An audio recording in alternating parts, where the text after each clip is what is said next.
Isog ginyatubang sa publiko ang kiniusa ka HIV carrier nga si Penjoy. Dili tinuod pangalan, ani say-say ang iyang kasinatian.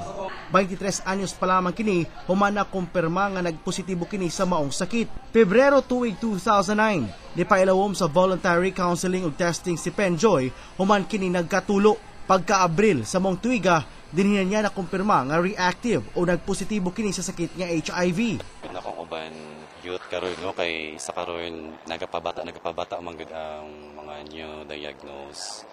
So gina-volunteer na akong sarili nga mag-testimony para ma-encourage sila, at least maka-aware sila kung unsa ang HIV, unsa pod ang AIDS, kasi kalahian sa HIV ug ang AIDS.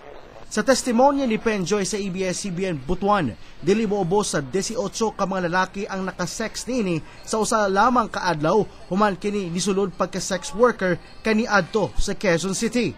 So sa ko nga time na engganyo ko nga mo-join sa iyang mga sideline tungod sa lagi daw nagpuog ka ng bayad.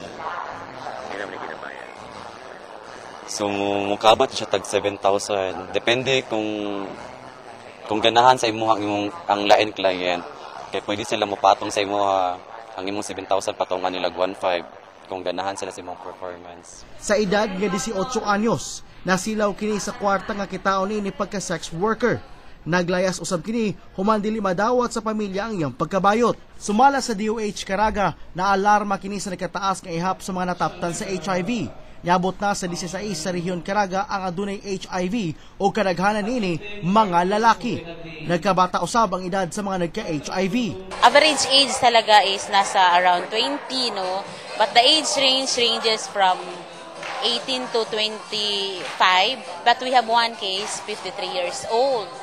And the mode really of how they get this or how they got this infection is through sexual transmission talaga. So, what type of sexual transmission? So, unprotected talaga sexual interaction.